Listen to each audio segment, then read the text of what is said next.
Here you go. What do you think? Are Christians being discriminated against in Britain? The European Court of Human Rights is about to rule in the case of 4 British Christians who claim they were discriminated against at work because of their religious beliefs. Fingers crossed, we will get the result in the next hour. Well, the Christians mentioned include a nurse and airline worker stopped from wearing a cross, a registrar who didn't want to marry gay couples, and Gary Mc Farlane, who was sacked as a relationship counsellor for saying he might object to giving sex therapy to gay couples. I have not just a whim, but some 30-odd years as a Christian, and I have a view. I don't impose my view upon you, but to require me to put down my own views in order to champion your own. They have the support of the former Archbishop of Canterbury, Lord Carey, who says Christians are being persecuted for practising their faith. But Jonathan Bartley from the think tank Ecclesia says most Christians don't share that view. You can be a bishop and you can be in a civil partnership. Yet here was someone who's saying they didn't want to sign a bit of paper allowing someone to be in a civil partnership. That's a very narrow interpretation of, a very small strand of Christianity. It isn't kind of orthodox mainstream Christianity. Now, if you're Christian, are you struggling to have your voice heard? As a member of the established faith, do you feel you now get a rougher deal than others? Or do you still think you get the special treatment you've had in the past? My apologies for talking over that clip, but my headphones fell out. You had a headphone And malfunction. I couldn't hear a thing. And Rachel had to plug it back in. It's a sign. So rude. Are Christians being discriminated against in Britain? 0500 909 693. And you can text as well, 85058. So the European Court of Human Rights is set to rule in the next hour, we think in about 25 minutes, in the case of 4 British Christians who claimed they were discriminated against at work because of their religious beliefs. We've just been discussing it this morning. We asked the question, are Christians being discriminated against in Britain?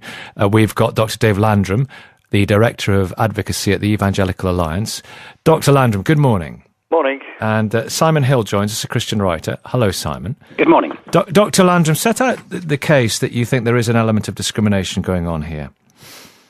Well, we're not involved directly in taking the cases to the European Court, but there are 2 cases about crosses being worn, whether they should be worn in the workplace. There's one case from a man who worked for Relate, the relationships counselling organisation, who felt discriminated against. But by far the most important case here is the Liddell case. She was the Islington registrar who was accommodated in her work as a Christian. She didn't want to do any weddings, civil ceremonies for people of the same sex. And then Islington Council changed the law, moved the goalpost in order to sack her and make a big... How do you mean they changed the law, Islington Council? They changed their own work and practices in order to make her position untenable. Right, because others would argue they went in line with the law. They fitted in with the... You could say that. Yeah. You could say that. Yeah. Yeah. Whereas I suppose what you would argue is, without putting words into your mouth, that there's some accommodation should have been sought, some compromise. Well, the term that's been bandied around quite a bit is the term reasonable accommodation. We were part of an all-party committee last year that looked at this and come up with the suggestion that there needs to be some way for the government to impress upon employers and local authorities to go through a process of reasonable accommodation in these cases. It's common sense, really. Mm. So Miss Liddell, the case of Miss Liddell, the registrar in Islington that has just been mentioned, Simon Hill, disciplined after she refused to conduct a same-sex civil partnership ceremony on religious grounds. Was she discriminated against? I don't think she was, no. She was basically claiming that she had a right to discriminate against other people. Now, Lillian Liddell believes same-sex relationships are wrong. I disagree with that. Many Christians disagree with that view. Christians have a range of views on that issue. But I respect Lillian Liddell's right to hold that view, as much as I disagree with it. I respect her right to express that view, to stand in the street handing out leaflets promoting that view. What she doesn't have a right to do is to discriminate against other people, against gay and bisexual people, including gay and bisexual Christians. And unfortunately, what we have this morning is another case of the group that is taking this action, the Christian Legal Centre, promoting a homophobic line and once again giving the impression that all Christians are homophobic, that all Christians are desperately concerned about their right to discriminate against others, whereas many Christians don't share that view and are motivated by their faith to stand alongside people in poverty, campaign against the arms trade, take a much more progressive line and have a much more progressive involvement in society. Mm. That's an interesting perspective, Dave Landrum, that he says, Christians who are claiming that they are being discriminated against are merely claiming the right to discriminate against others. Well, we discriminate every day. Discrimination's part of life, but it doesn't have to mean that it's oppressive in any way. I mean, I have to discriminate whether I cross the road when there's traffic in front of me. Discrimination is, you can't take discrimination out of life. What we're looking at here... Are you playing with language just a little bit? Let's have a little semantic dance here. If you're discriminating against somebody's right to have a civil partnership, which is enshrined by law, that's very different from making the choice as to whether you dodge a bit of traffic. Yeah, but this is a two-way street, isn't it? Religious liberty, it also needs to be respected as well. If people have beliefs that come from their core beliefs drive their actions. Christians are in a lot of jobs today, such as the police, such as politicians. Christians do what they do because they're Christians. It's what compels them to do what they do. And, the law needs to account for that. And not just Christians, Muslims or people of other religions as well. They do what they do because of their religious beliefs. And to just, put that to one side, it's not reasonable. Simon Hill. Christians are motivated by their faith. I completely agree with that point. My faith motivates me to work for a fairer society, to campaign against government cuts that hit the poorest people in society, to campaign against high military spending at a time of austerity. There are Christians in the last few years in Britain who've gone to prison for taking direct action against the arms trade, for taking direct action at nuclear weapons bases. And as Christians, we will be in conflict with the dominant values of society. Unfortunately, some Christians, such as Lillian Liddell and the Christian Legal Centre... Here's the ruling. Sorry? Here's the ruling. Okay. It's just coming through. British Airways employee Nadia Aweda suffered discrimination at work over religious beliefs, the European Court of Human Rights has ruled. The other three cases have been rejected. Well, I'm pleased to hear that those who wanted the supposed right to practice homophobic discrimination have not won their cases, because there is no right to discriminate against others. She is the BA worker from Twickenham, South West London, who was sent home in 2006 after refusing to remove a necklace with a cross. A quick reaction from you, Dave? Not surprised in any way, shape or form. Really, the cross case was a bit of a distraction in all of this. I mean, it's important. Are you disappointed then? Pardon? Are you disappointed? I am disappointed, but I'm not surprised, because I think the Liddell case stands out like a sore thumb here. It really is head and shoulders above the rest in terms of, there's a possibility that... But that case has been rejected. Yeah, well, they can appeal here, so, there may be scope to move this further on, but there's a possibility that a precedent can be set for employers to discriminate against Christians in the workplace, and this would favour atheists more. It would put them in a better position in terms of employment, so... Yeah, I am disappointed, but it doesn't surprise me. Why would it favour atheists if many Christians, like we were hearing from Simon this morning, are motivated, their faith is motivated by equality, and their faith is motivated by diversity? Well, with respect to Simon, we represent 2 million Christians in the UK, and most Christians would not... Christians who take the Bible seriously, whether Catholics or Protestants or Orthodox, who hold to a historic... line, who are part of this global church that's expanding rapidly, would disagree with that. But this is about interpretation, Simon, isn't it? I find it very offensive to be told I don't take the Bible seriously. I take the Bible as seriously as any Christian who's gone to the European Court of Human Rights today. There are different interpretations of the Bible, just as there were 200 years ago when some people used the Bible to justify slavery. They couldn't see the wood for the trees, which was the message of radical love and radical justice that Jesus proclaimed, which is far beyond the sort of shallow values that dominate society, and far beyond the legalism and homophobia that some groups now use to promote, now use Christian rhetoric to promote. there are different interpretations. I used to have a different interpretation myself. I used to suppress my own sexuality because I believed it was wrong. I respect there are different interpretations. It's really important we have free speech and we have the right to express views. I believe people have got a right to express views that I find utterly abhorrent. What they haven't got the right to do is to claim they can discriminate against me or other gay and bisexual Christians or other gay and bisexual people and then claim that that's because they're Christian and imply that all Christians agree with them. British Airways employee Nadia Awada has suffered discrimination at work over religious beliefs, the European Court of Human Rights has ruled.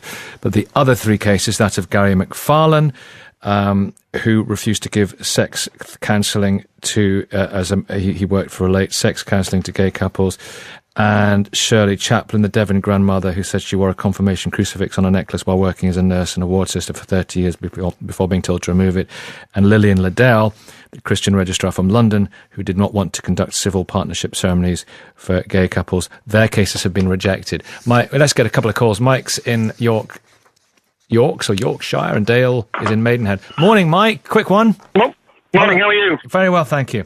What do you think? Very good. Well, if the question is, are we discriminated against as Christians? My answer to that would probably be yes, but what's the reason for that? And I think it's probably because we don't generally represent ourselves well. And I've just listened to the conversations that have just been had. Two very articulate people giving two very different views. But quite often on radio, when you hear call-ins about Christian themes, you get people who come on, they take a very narrow view and they rant about it. And we don't do ourselves any favours. We've got as Christians, we've got a great story to tell. And if we could just tell that story in a personal way, in an open way, in an articulate way, I think people would listen to us a lot more than they do, and they'd understand us a lot more than they do, and then I think discrimination would diminish. And Dale, that made sense to you. It made perfect sense. You said it very well, Mike. They're not the only articulate people on this programme. Thank you. That's all right. Dale's in Maidenhead. Hello, Dale. On you go. Actually, I'm in Slough. Right. Oh, listen. I'm sorry. It's quite all right. I'm a practicing Christian. I attend churches, the usual, like most Christians do. One of the problems Christianity has been something that has been very tolerant for many, many years and since time begun. But one of the problems is that we need to modernize ourselves as Christians. Everything that Christianity stands for is being attacked. Christianity is not a fashion, it's a way of life. When you destroy a way of life, you destroy not only heritage, not only culturally, and you bring in something that in time to come will actually be the thing that destroy the so-called multiracial society, the tolerance that we have in this country. Christianity has to be protected because it's what makes this country what it is. If it was another religious background, you will find what happened. The tolerance that we have now would not exist.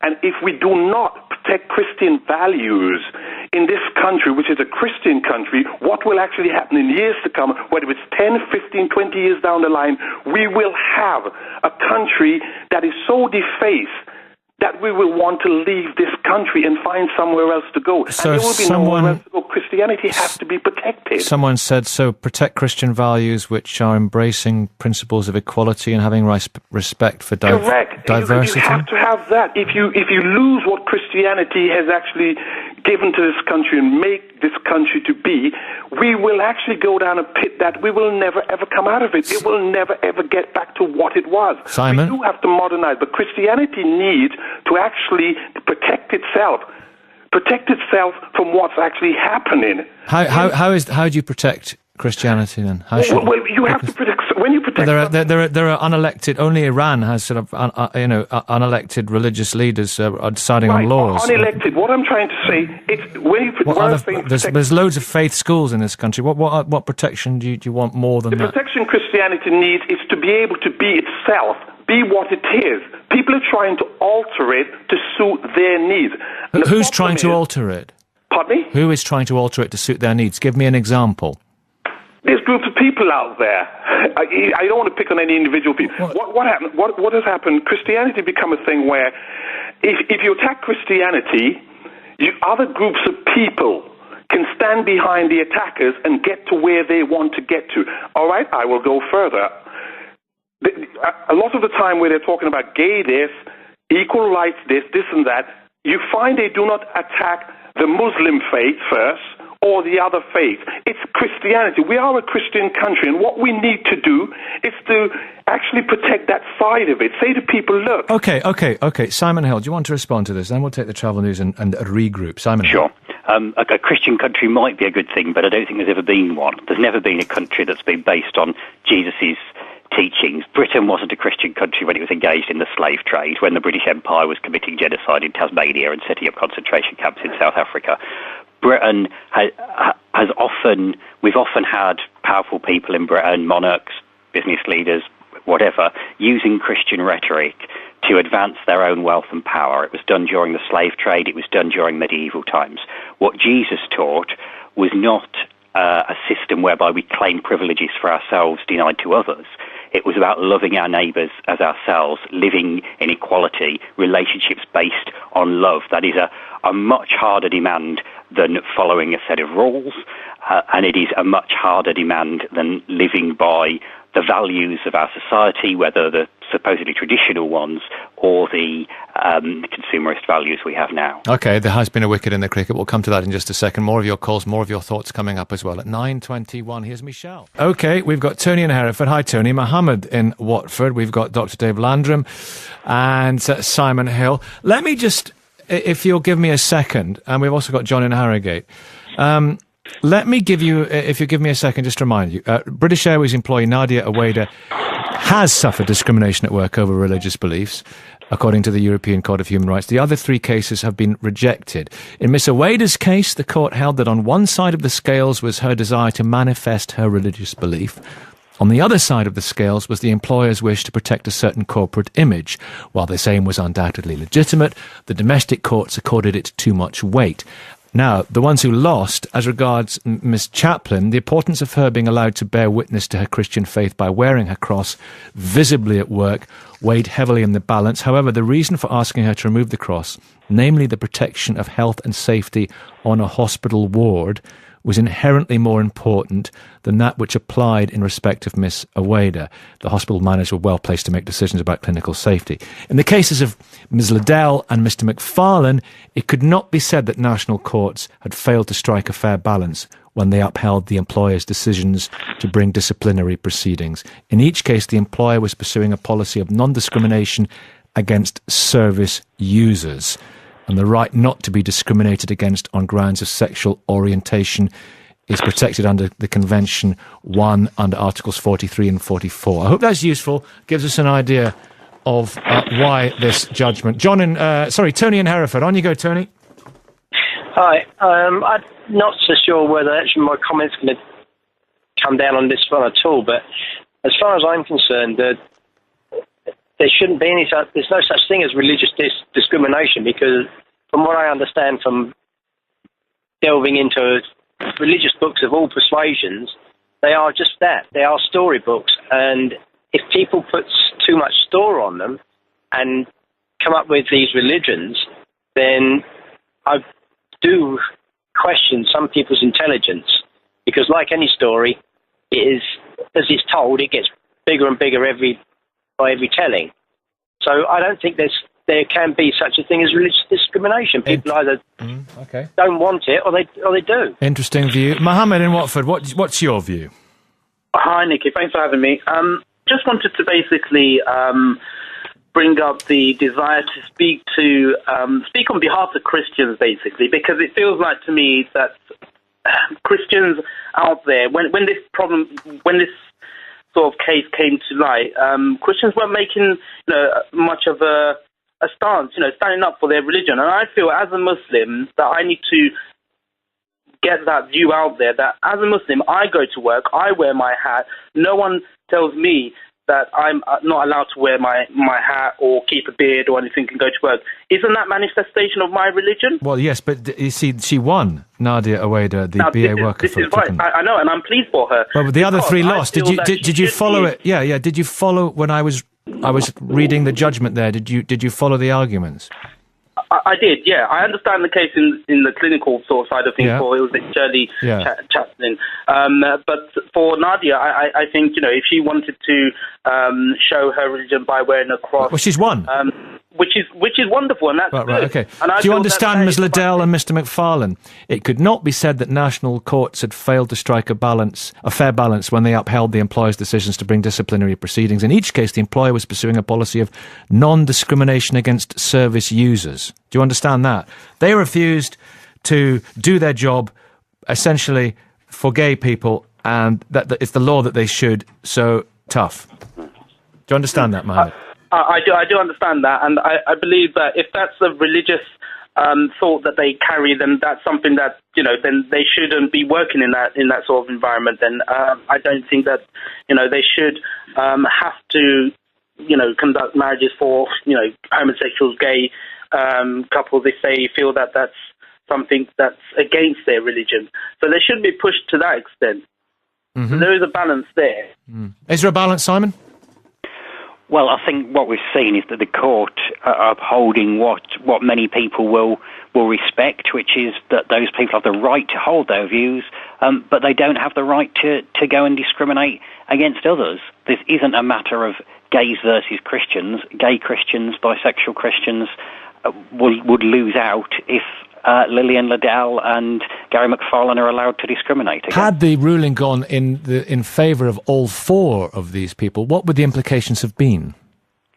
Well, can I just add there? If Liddell would have won her case, not a single same-sex couple would have been affected anywhere.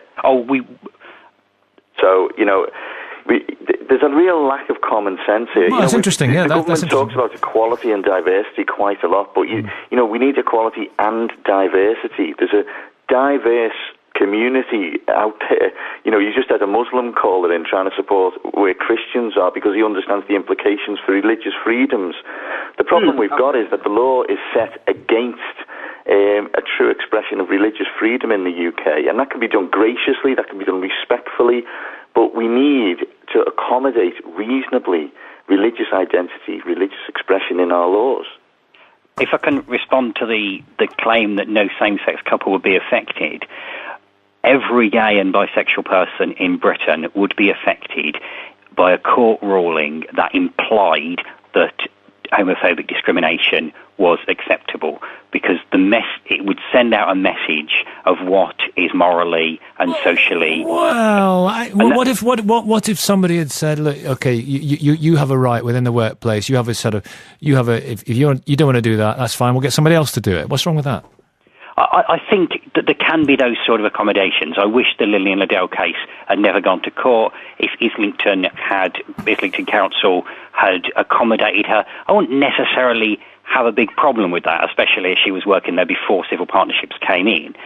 But actually, we're not really talking about Lillian Liddell's conscience on every issue. I mean, I've always wondered how would she feel about marrying a couple if she had other ethical objections to the wedding, if they were planning an open marriage or something, which she'd presumably object to. It did seem to be same-sex couples which prompted her opposition, and that suggests it isn't just about living out ethical principles in her work. It is about a particular view of same-sex couples and of their rights in society. All right, thank you very much for now. It's 9:31. We've got the inflation figure. British Airways employee Nadia Aweda suffered discrimination at work over religious beliefs. The European Court has ruled in the last 20 minutes or so. The other three cases that we have been talking about this morning have been rejected. The ruling itself is what is on the agenda, and the bigger question as to whether Christians are being discriminated against. We've still got Simon Hill, the Christian writer. We've got Alan Craig as well, Christian campaigner, former leader of the Christian People's Alliance. Alan, good morning. Good morning to you, Nicky. How are you going? Very well, thank you. Anne's in West Sussex, John's in Harrogate. Anne, good morning. On you go. Oh, good morning to you, Nicky. I think there is discrimination coming in against Christians, but I remembered, and I said to the lady on the phone, if few years ago, I wanted to get married to my husband, and we went along to the Church of England, and my husband had been divorced, so they wouldn't marry us. So we walked away. We were very upset, but we went along to the Methodist Church, and we were married there. We didn't think that we'd got to take on the might of the Church of England or expect them to change to suit us, because we wanted it. And I think, there is a situation today that there are, across the country, many different churches that will marry people with different views. But I do think there is an attack on the Christian church. And it may be quiet, or it may be creeping, but it's one that we should be concerned about.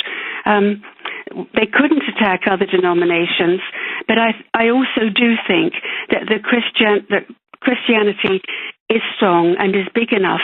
But then I look at Russia and China and other countries, and it has gone underground. It has become quieter. I would hate to see that happen here.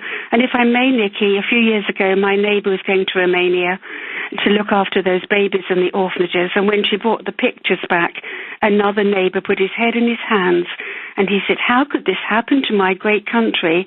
Well, I think if you start to change the basic beliefs that underpin the country, not everybody's a Christian, not everybody goes to church, but you destroy those values, then anything can happen. And I would hate to see that happen here. Well, John in Harrogate. Hello, John. Hi there. I think that's right. And if you look at England, we choose to live here. It's a Christian state with a Christian head of state who's the head of the church. If people choose to live in France, then that's a republic, and they know that the religion is not part of that.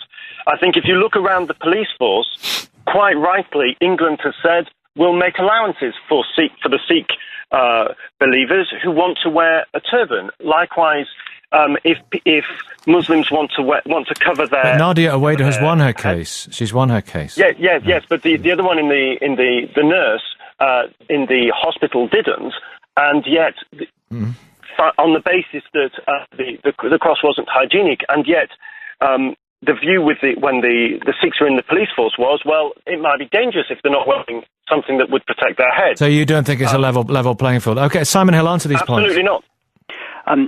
Well, as you pointed out, Nikki, the court has ruled in favour of the BA employee being allowed to wear the cross.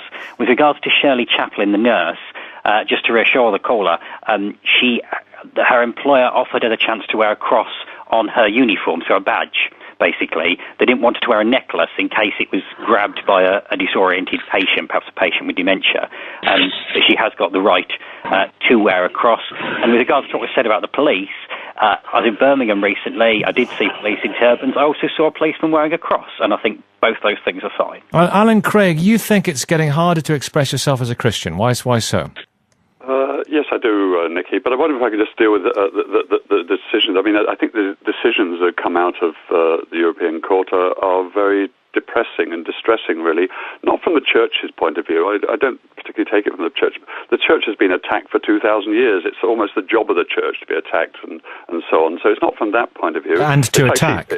Sorry? And to attack. There's much discrimination that's been carried out in the name of Christianity as well, hasn't it? Sure, but that's not the job of the church. I'm saying it has been in the past. The job is that the church is always going to be persecuted. It has from the days of Jesus been persecuted. That isn't the issue. The wider and deeper issue, I think, is a society issue. And I think it's quite depressing, really, that people like Gary Mc Farlane and Lillian Liddell, the registrar, and Gary Mc Farlane, the relationships counsellor, that accommodation has not been made for them for their sincerely held views, no matter what you think about your views. Nikki, I'm proud of the fact, and I hope most people are proud of the fact, that we condone pacifists. Some pacifists are Christians, some are not. But in 1939, 1945, when the whole existence of our society was under threat, we nonetheless allowed people on basis of conscience that they didn't actually have to go and fight. They had to do something else. We accommodated them. And I'm proud that we're such a mature democracy and diverse society that we allow that sort of thing. I'm really concerned that we aren't allowing Gary McFarlane, no matter what you think about his views, one can yes, indeed. allow So, him indeed, to accommodate it was seen as discriminatory against people, as in when he was meant to be giving a service to people, performing a service for people. I mean, when you were last on, we discussed this article that you wrote talking about gay rights a movement as the gay Gestapo. That's right. And you use lots of Nazi language. Is that expressing yourself as a Christian?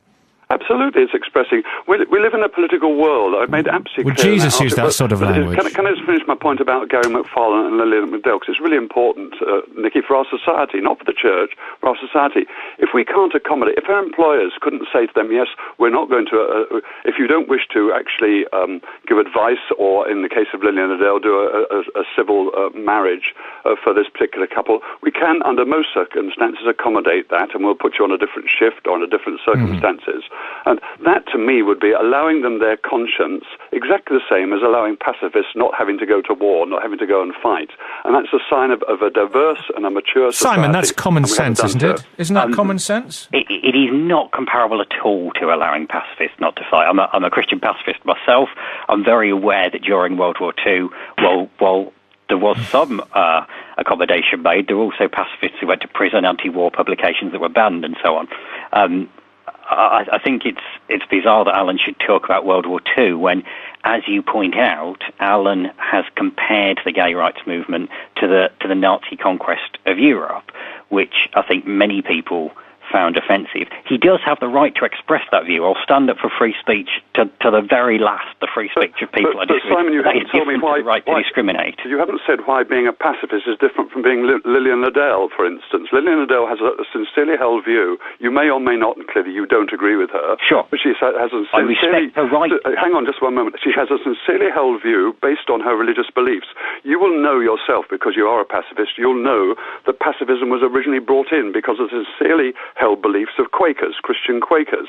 And actually our society decided to accommodate such people. They don't, even when the society is under threat, they don't have to go to war. There's a very direct parallel, Simon. And because of the direct parallel, I think it's a shame that the European Court has not allowed this sort of diversity, this sort of conscience. And it's a sign of where we're going. There's becoming less tolerance, not more tolerance, in my view. Not just towards Christians, towards others too. To answer your question, Alan, I think the difference is that Lillian Liddell and you and anyone else have the right to express their view and to campaign for their view, which hasn't always been recognised as pacifist, incidentally, but the right to hold a view and to promote a view is very different to claiming the right to discriminate against other people. But pacifists are claiming the view, are promoting pacifist views, and they don't actually have to go and fight. The rest of society does, because the society considers under threat. Well, the government. So they're not required. So they're not required, Alan. So then they are not required to be in the army. They're not required to be part of the army. Surely the equivalence is part of an organisation that then has to perform this service, which is giving couples, performing the service for couples as a registrar. So surely, how precise is your comparison? Well, it's quite important, because it's something to do with a mature democracy protecting people's rights of conscience, being conscientious objectors to the predominant view in society. That's what it is. And as a mature democracy, I'm proud of the fact that we allow, I'm not personally a pacifist, but I'm proud of the fact that we allow people not to go and fight. And it's a very exact parallel between the two. Not a complete parallel, of course, because they're different issues in that sense, but it's a very one. Do we protect people's consciences? Unless you're saying that Lillian Liddell is not sincere or Gary McFarlane are not sincere, they have traditional views that have been held by many people over many centuries. You don't have to agree with them to say that actually their views could reasonably, in a reasonable society, in a tolerant society, their employers, if they wanted to, could reorganise shifts, could reorganise. But you're depressed about this. So that there was no individual gay couple were discriminated against. As you said, this judgment is depressing, you said. Yes, I think it's depressing. It's a sign of an increasing intolerance. Actually, we all have to conform to the dominant view. And I think a good society would allow people with minority views, which is what I think you'd be arguing here, be they pacifists or anything else, minority views, to actually not have to contravene those views. you'd work your way around. You'd almost muddle your way through if you're an employer. Say, okay, Lillian, you don't have to do this particular civil partnership. You don't have to do this particular civil marriage, but you do other ones. Okay, well, I'll stay there. I'm going to come back to you in a minute. We have to take travel news. Right, we've got David, who is in Birmingham. On my screen, I have a tiny little description. It says, I'm a fundamentalist Christian. Is that right, David? Yes, I think that... You stand by that, right? Okay. And Tom's in Newcastle. Hello, Tom. Hi, Nicky. All right, how are you, Tom? And Keith Porteous-Wood joins us, Executive Director of the National Secular Society. Keith Porteous-Wood, you heard Alan Craig there. We're going to come to David and Tom in a minute. Why on earth couldn't they come to some accommodation with these poor people who are sincere people? You might not, I know you don't agree with them, but why can't they say, okay then, Lillian, we'll get somebody else to do that? I think that would demonstrate an awful disdain and for gay people. It would open up the opportunity, if this case had gone down, for a shop assistant to say, you look gay, actually I don't want to serve you, but here's my colleague, they'll do it. What kind of a message is that to a group that's already disadvantaged? Now, I think the court has been, and we're very pleased with the outcome of these cases. Do you rejoice today?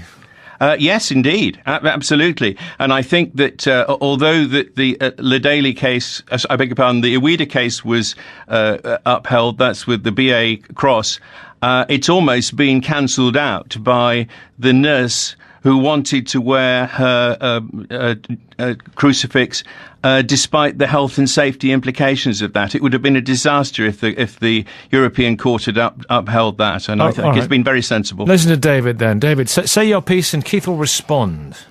Yeah, well, I think that the reason why the Church of England people are deserting it and the other churches, the Pentecostal churches, are growing is because this homosexual agenda, the attack on the family, feminism, all the things that are gradually... Feminism. Tell me about the threat. Tell me about the threat of feminism. Well, if you, for example, one of the politicians the other day was vehemently promoting women's flexible working and going out to work. And really? That's gradually destroying the family unit. Children are supposed to be brought up by their mothers, not put into schools where they're taught homosexuality and what about how do you feel about women being educated and going out and getting degrees and then getting jobs and so forth and being in the workplace and having children later on in life? How do you feel about that? I think women working is gradually making the family, destroying the family. Men are the leaders of are the head of the household. That's what it actually says in the Bible. And Paul's letters and all that. Yeah. Yes, and the homosexual agenda is another thing that gradually... The feminist agenda, the homosexual agenda. Anything else on the list? Feminism? Homosexual... what else? Well, you can see from what's happening in society and the gay bishops and all that sort of thing. They want to destroy... Human rights is a man-made concept. It's not made by God. We're supposed to live by God's laws. Right. Would you rather lived in a theocracy where we were governed by God's laws? What do you see happening in society today, Nicky? Is it getting worse or getting better? Anything a politician tells you, does it make the world a better place? Well, would you rather live in a theocracy where we are governed by the laws of the Bible, that they are the laws of the land? You know, sort of, I don't know, a Christian equivalent of what you see in some countries which are Muslim or purport to be Muslim. That's not the question. The question is... I'm sorry, it was the question. Are you trying to push Christians out of mainstream society? No, I'm asking if you would like Christianity pushed back into mainstream society by the fact that we were governed by biblical laws. You seem to be saying... This country was founded on laws which come from the Ten Commandments. And since the 1960s, with all these false academics promoting paedophilia, promoting underage sex. It didn't say anything about paedophilia in the Ten Commandments, did it? Which is something that a lot of people question. I don't know, Simon Hill, you're at the other end of the spectrum from our friend David, I think. Well, David may be a Christian fundamentalist, but I think the Taliban would find many points of agreement with him. I'd refer David to Jesus' teachings, which suggest that the laws of the Old Testament don't go far enough in that they're rigid rules, they can be exploited, they can be used hypocritically, and Jesus talked about living by love. Jesus came to forgive people. Sorry? Their sins. He never came to tell them to carry on sinning. He didn't. If you'd let me finish, David, what he did suggest was that what matters is how we live our whole lives, not following a set of rules. It's about living by love. Paul talks about living by the Spirit. The letter kills, but the Spirit gives life. And I think living by God's Spirit, living by love, is a challenge to living by a set of rules and a challenge to sort of selfish values that dominate a consumerist society now. But are you telling me that a Christian registrar worker or a Christian counsellor should be compelled to tell two gay men how to conduct a relationship, how to have sex, when it's against his religion, and he should be sacked? That's what you're saying? What I'm suggesting is that you agree with what the court decision is, so that is what you're endorsing? I'm endorsing the notion that Christians should not... Nicky. Mm-hmm. Christians should not finish your sentence. Sorry, I'm endorsing the notion that those Christians who object to same-sex relationships, have the right to express those views, but not to discriminate against other people. Tom's jumping in. Hello, Tom. Sorry for the interjection. It's fine. Well, to be honest, I'm a Christian. I'm 27, and as always, whenever you have these phone-ins, I have much more in common with the secularists, and because I can't believe the stuff that David's coming out with. I mean, I really despair when I hear Christians getting up in arms about wearing a cross and gay people wanting to have equality. I wish they'd kind of get up in arms about social justice and poverty, and I have nothing in common with a lot of people that ring up today saying they're persecuted. It's a nonsense when you look at countries around the world to claim that Christians are persecuted in this country. Nicky, the reason that we actually made the National Secular Society made the intervention was that we wanted a society where everybody is treated equally, and I think that Britain can pride itself on being Britain can pride itself on having one of the most equal societies in the world, one with the greatest religious freedom, and as it happens, one with the most religiously varied. Why did the Catholic Adoption Agency be not able that's a huge issue. But you said David said men are the leaders of the family. He hasn't been to my place. I tell you what, Alan, do you want to come back in? You've not heard from you for a while. I disagree with Keith. I think, as I was saying earlier, this is a step away from tolerance. So there could have been a reasonable accommodation to allow people who no longer have a mainstream view of things, but have a sincerely held conscience. As there could have been an accommodation by the employers of Lillian Liddell and indeed by Gary Mc Farlane, whereby they could hold to their sincerely held views and continue to do the job. But they decided not to. They decided to sack them. And there is a direct parallel with pacifists. I'm proud of the fact we allow, not one myself, but we allow pacifists to not fight even when our society is under threat. And yet we can't even accommodate these two people. They go there, and now the European Court has ruled against them. All of which you said earlier. A less accommodating, less tolerant society. We become less diverse. People are forced into one particular point of view. Thank you, Alan. Thank you all very much indeed. Listen, we're getting reports of the death of a British man in Kenya. The Met Police has confirmed the death of a special constable on a visit to Kenya. Jamal Moga, I hope that's the pronunciation, 26, M-O-G-H-E, was a member of police staff at a West London police station. He also worked as a special on Brent Borough. It's believed he was shot and killed on Saturday. That's just coming in, that news. We'll have more on that for you when we get it, and on all the breaking news across the day on 5 Live. Thank you so much for listening this morning. I'll be back tomorrow at 7. Rachel here at 6. Against other people. Now, Lillian Liddell believes same-sex relationships are wrong. I disagree with that. Many Christians disagree with that view. Christians have a range of views on that issue. But I respect Lillian Liddell's right to hold that view, as much as I disagree with it. I respect her right to express that view, to stand in the street handing out leaflets promoting that view. What she doesn't have a right to do is to discriminate against other people, against gay and bisexual people, including gay and bisexual Christians.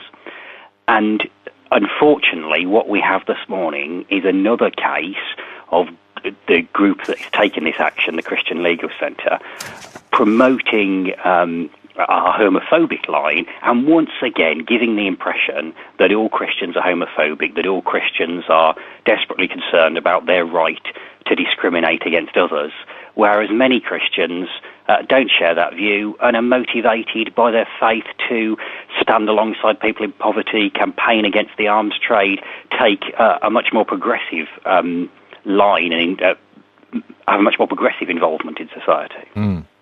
That's an interesting perspective, Dave Landrum, that he says, Christians who are claiming that they are being discriminated. Weddings, civil ceremonies for people of the same sex, and then Islington Council changed the law, moved the goalpost in order to sack her and make a big... How do you mean they changed the law, Islington Council? They changed their own work and practices in order to make her position untenable. Right, because others would argue they went in line with the law. They fitted in with the... You could say that. Yeah. You could say that. Yeah.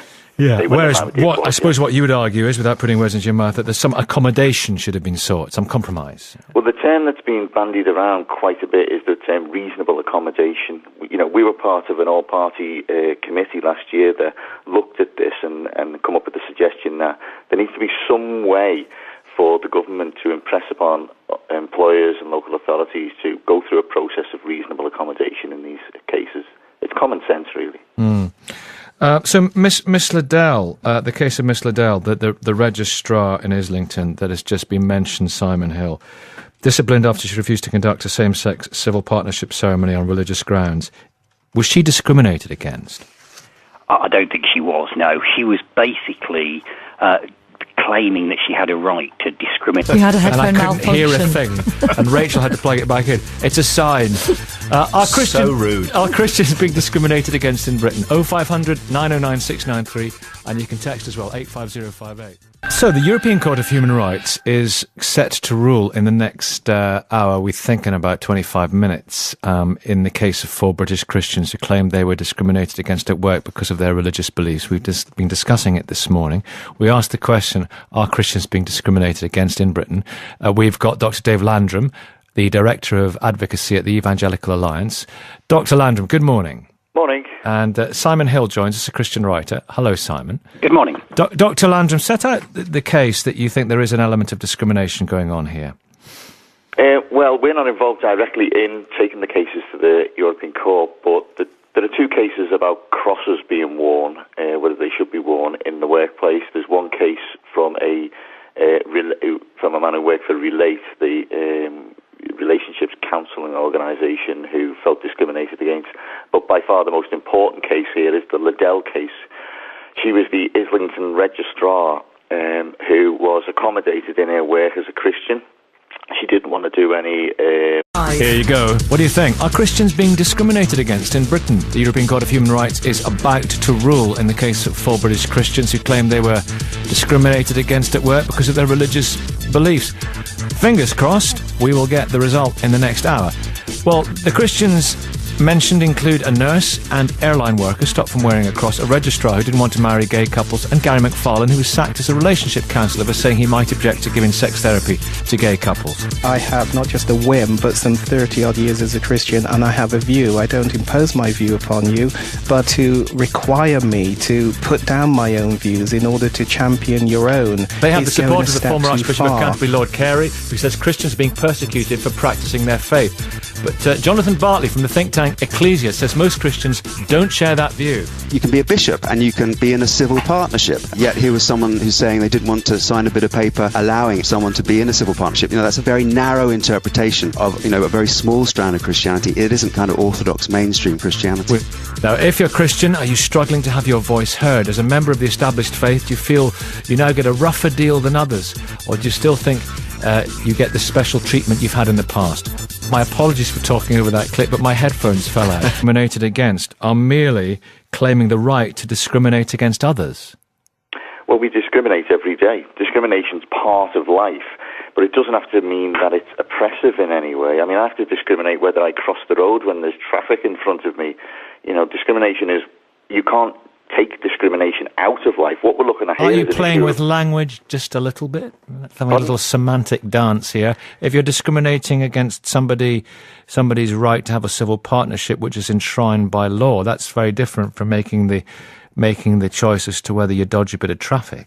Yeah, but this is a two-way street, isn't it? religious liberty, it also needs to be respected as well. If people have beliefs that come from their core, their core beliefs drive their actions. Christians are in a lot of jobs today, such as the police, such as politicians. Christians do what they do because they're Christians. It's what compels them to do what they do.